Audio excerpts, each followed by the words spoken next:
Everyone, welcome again to our YouTube channel. तो हमने last video के अंदर लेसन नंबर 8 पढ़ा था। आज हम उसी लेसन के जो सॉल्यूशंस यानी जो एक्टिविटीज है वो आज हम सॉल्व करने जा रहे हैं। लेसन का नाम था कल्पना चावला द स्टार, जिसके अंदर हमने कल्पना चावला की लाइफ के बारे में पढ़ा था।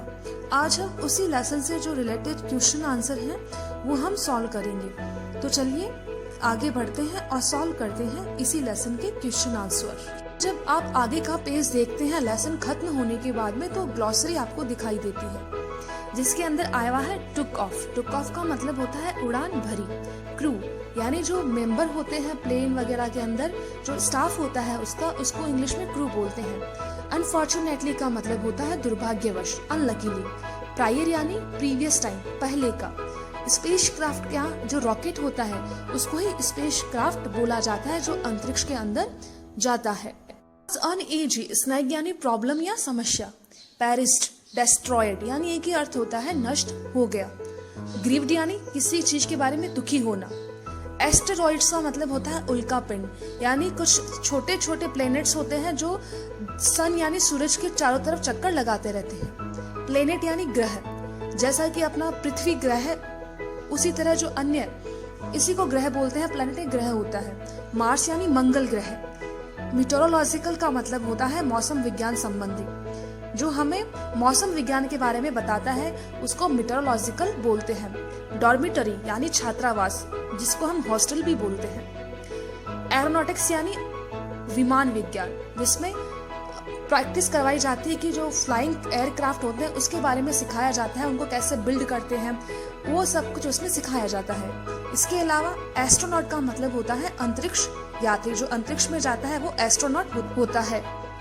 कलीग्स यानी साथ काम करने वाले, कोवर्कर्स, सहकर्मी, साथ काम करने वाले कलीग्स होते हैं। अल्टीमेटली यानी फाइनली, आखिरकार, आखिर में, उसको इंग्लिश में अल्टीमेटली बोलते हैं। मिशन कैंपेन यानी अभियान। Vegetarian one who does not eat meat, यानी जो मीट नहीं खाता, मांस नहीं खाता, उसको इंग्लिश में वेजिटेरियन, हिंदी में शाकाहारी बोलते हैं। रोबोटिक यानी यंत्र मानव से संबंधित, जो रोबोट होते हैं, जो मैकेनिकल काम होता है उसको रोबोटिक बोलते हैं। नेक्स्ट पेज पे लिखा हुआ है आपके स्पेशलिस्ट यानी कि एक्सपर्ट, किसी विशेष विषय के अंदर अधिक जानकारी होना, उसको स्पेशलिस्ट या एक्सपर्ट बोलते हैं, विशेषज्ञ। प्राइम यानी चीफ या मुख्य।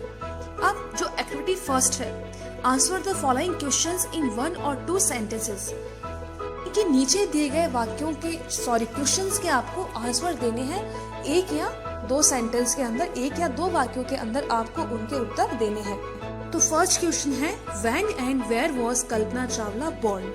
व्हेन यानी कब, वेयर यानी कहाँ। Kalpana Chawla born, BORN, born यानी पैदा होना। तो कल्पना चावला कब और कहाँ पर पैदा हुई थी, तो इसका आंसर होगा she was born on 1 July 1961 at Karnal in Haryana. She was born on 1 July 1961, यानी 1 जुलाई 1961 को वो पैदा हुई थी एट करनाल इन हरियाणा। करनाल जो कि हरियाणा के अंदर है। तो इस तरह इस पहले का आंसर ये होगा। नंबर 2 है व्हाट वर हर हॉबीज, यानी उनकी हॉबीज क्या थी। हॉबी यानी रुचियां, हॉबीज यानी, तो उनकी रुचियां क्या थी, उनको क्या अच्छा लगता था।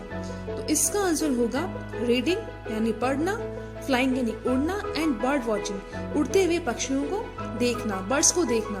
तो इसका हो जाएगा reading, flying and bird watching, ये उनकी हॉबीज थी। तीसरा क्वेश्चन है who inspired her to fly. Who inspired her to fly, यानी उसको किसने इंस्पायर्ड किया था, किसने प्रेरित किया था उड़ने के लिए। इसका आंसर होगा JRD टाटा, जो कि एक इंडियन पायलट थे, जिनको देख के कल्पना ने सोचा कि उनको भी पायलट बनना है और आसमान से ऊपर जाना है। ये कल्पना ने JRD टाटा से सीखा था। क्वेश्चन नंबर 4 है when did she first fly into space. When did she first fly, वो सबसे पहले कब उड़ी, इनटू स्पेस, अंतरिक्ष के लिए। तो इसका आंसर होगा इन 1997, यानी 1997 के अंदर। और पांचवा है how many experiments did the crew of flight STS-107 perform, यानी STS-107 जब गया था अंतरिक्ष में तो उसने कितने एक्सपेरिमेंट वहां पे परफॉर्म किए थे। तो इसका आंसर होगा 80 एक्सपेरिमेंट्स, यानी 80 एक्सपेरिमेंट्स उन्होंने वहां पे परफॉर्म किए थे। का बात आपको ध्यान रखनी है, बहुत सारी बुक्स के अंदर जो 5वां क्वेश्चन है वो चेंज है। उसके अंदर क्वेश्चन है कि जब कल्पना फर्स्ट टाइम गई थी स्पेस में तो उनके साथ में कितने क्रू मेंबर थे, और किसी किसी बुक्स में ये वाला है। मोस्टली मैंने ये वाला क्वेश्चन बुक्स में देखा तो मैंने ये आपको ये वाला बताया है। और यदि जिनकी बुक्स में वो वाला क्वेश्चन है जिसके अंदर लिखा हुआ है कि कल्पना के साथ में कितने मेंबर्स गए थे, तब आपको उसका आंसर लिखना है 6 मेंबर्स। और यदि आपके ये वाला है हाउ मेनी एक्सपेरिमेंट्स, तब आपको लिखना है 80 एक्सपेरिमेंट्स। और यदि ये वाला क्वेश्चन है कि कितने मेंबर्स उनके साथ में अंतरिक्ष में गए थे, तब आपको लिखना है 6 मेंबर्स। Got it? अब बी वाला से whether the following statements are true और फॉल्स। जो हम पढ़ते आए हैं कि आपको बताना है कि जो सेंटेंस लिखे हैं वो ट्रू है या फॉल्स है। तो पहला है Kalpana wanted to become a computer engineer. Kalpana थी उसको कंप्यूटर इंजीनियर बनना था, तो ये होगा फॉल्स, क्योंकि उसको कंप्यूटर इंजीनियर नहीं बनना था, उसको एस्ट्रोनॉट बनना था, तो ये होगा फॉल्स।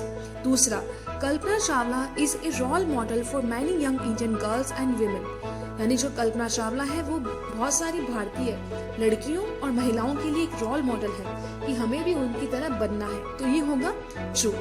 तीसरा है J R D. Tata was a source of inspiration for Kalpana. यानी कल्पना चावला के लिए जे.आर.डी. टाटा थे, वो एक प्रेरणा थे, तो ये होगा ट्रू।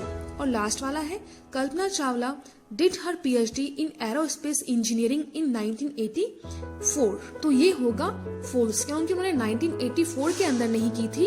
इस तरह पहला होगा फॉल्स, दूसरा ट्रू, तीसरा ट्रू, चौथा होगा फॉल्स। अब activity second, right the opposites of the words given in brackets. बहुत इजी क्वेश्चन है ये। इसमें करना क्या है आपको, जो खाली जगह के आगे जो ब्रैकेट दिए हुए हैं उसके अंदर जो लिखा हुआ है उसका ऑपोजिट आपको खाली जगह के अंदर भरना है। फॉर एग्जाम्पल मान लीजिए अगर खाली जगह में दिया हुआ है नाइट, तो आपको खाली जगह के अंदर भरना है डे। यानी ब्रैकेट के अंदर नाइट लिखा है तो आपको खाली जगह में नाइट का ऑपोजिट डे लिखना है।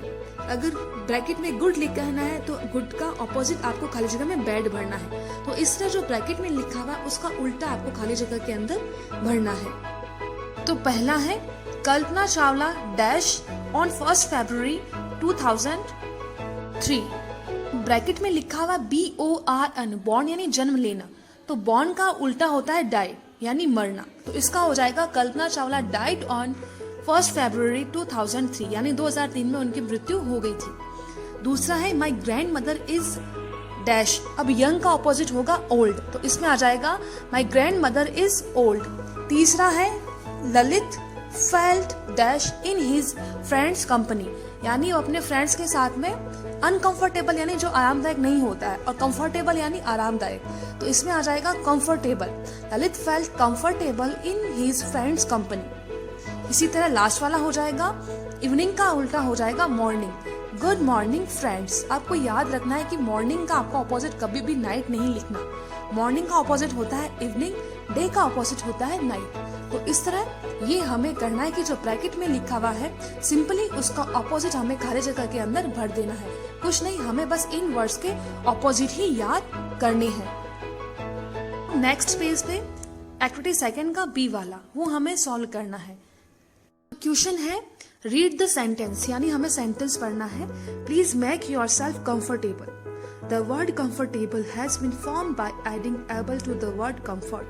This word comfortable describes something and it is called an adjective. अब यानी क्या करना है आपको, ये जो comfort के साथ में able जुड़ते ही comfortable अलग वर्ड बन गया। तो हमें क्या करना है, नीचे जो वर्ड्स लिखे हुए हैं 10, उन सबके आगे ABLE जोड़ के लिखना है और उसका हिंदी मीनिंग भी लिखना है। जैसे पहले में लिखा है READ रीड, रीड यानी पढ़ना। अब इसके आगे हमें जो लिखा हुआ खाली जगह बुक में ही करना है, ये भी READABLE रीडेबल, रीडेबल यानी पढ़ने योग्य। एंजॉय के आगे हम जोड़ दे ENJOYABLE, एंजॉय यानी आनंद लेना, एंजॉयबल यानी सुखद। इसी तरह 3 नंबर पे लिखा हुआ है चेंज, तो यदि हम इसके आगे ABLE लगा देंगे CHANGEABLE चेंजेबल, तो ये होगा चेंज यानी बदलना, चेंजेबल यानी बदलने योग्य। चौथा है कंपेयर, कंपेयर यानी तुलना करना। कंपेरेबल यानी सबके आगे ABLE जोड़ के लिखना है, कंपेरेबल यानी तुलना योग्य। पांचवा है सेल, बेचना, सेलेबल बेचने योग्य। छठा है पिटी, और पीटेबल, पीटेबल का हो जाएगा दया करने योग्य। 7वां है ड्रिंक, और ड्रिंकेबल का हो जाएगा पीने योग्य। 8वां है वॉश, वॉशेबल का हो जाएगा धोने योग्य। 9वां है ईट यानी खाना, ईटेबल यानी खाने योग्य। 10वां है नोटिस, ध्यान देना, नोटिसेबल यानी ध्यान देने योग्य। यानी सब सिंपली इन सब के आगे ABLE जोड़ के आपको बस इनका मीनिंग लिखना है और कुछ भी नहीं करना। उसके बाद C वाला, fill in the blanks the missing letters, यानी खाली जगह हमें भरनी है। तो पहली हो जाएगी ADA मैडम, दूसरी हो जाएगी CHILDREN चिल्ड्रन, तीसरी हो जाएगी DEGREE डिग्री, चौथी हो जाएगी MILLION मिलियन, पांचवी हो जाएगी FLIGHT फ्लाइट, हो जाएगी OPERATOR ऑपरेटर। तो आज हम C तक की एक्टिविटीज सॉल्व करेंगे, आगे की एक्टिविटीज हम नेक्स्ट वीडियो के अंदर सॉल्व करेंगे। Thank you.